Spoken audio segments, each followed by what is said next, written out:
ఆగండి ఆగండి ఆగండి కాంపిటేటివ్ ఎగ్జామ్స్లో ఇలాంటి క్వశ్చన్స్ చూసి స్కిప్ చేసేద్దాం అనుకుంటారు. నో అండి, 1/1+2 power a-b ఉందని కొంచెం కన్ఫ్యూజ్ అయ్యే ఛాన్స్ ఉంటుంది. ఇక్కడ మనకి 2 power a-b చూడగానే ఒకటి గుర్తొచ్చేయాలి.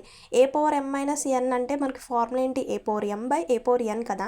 సో ఆ ఫార్ములా రూపంలోకి చేంజ్ చేసుకుందాం.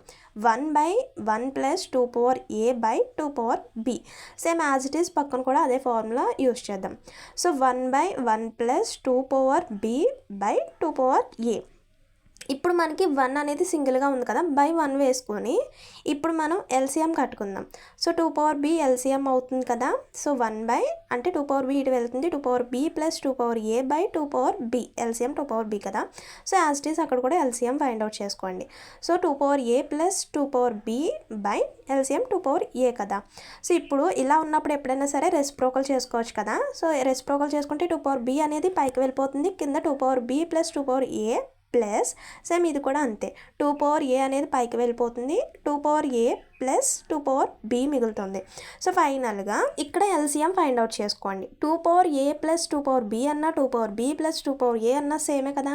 అంటే ఎల్సిఎం ఏమవుతుంది? 2 power a + 2 power b ఈ పక్క వేస్తాను చూడండి. సో ఎల్సిఎం వచ్చేసరికి 2 power a + 2 power b. So as it is cancel అవుతుంది, 2 power b మిగులుతుంది. ఇటు పక్కన కూడా సేమ్ ఉంది కాబట్టి క్యాన్సిల్ అవుతుంది, 2 power a మిగులుతుంది. సో పైన కింద కూడా సేమ్ ఉన్నాయి కాబట్టి క్యాన్సిలేషన్ చేసుకుంటే ఆన్సర్ 1 అనమాట. So option A is correct. Like ఇచ్చేసి ఇలాంటి టిప్స్ కోసం మన ఛానల్ని ఫాలో అవుతుండండి.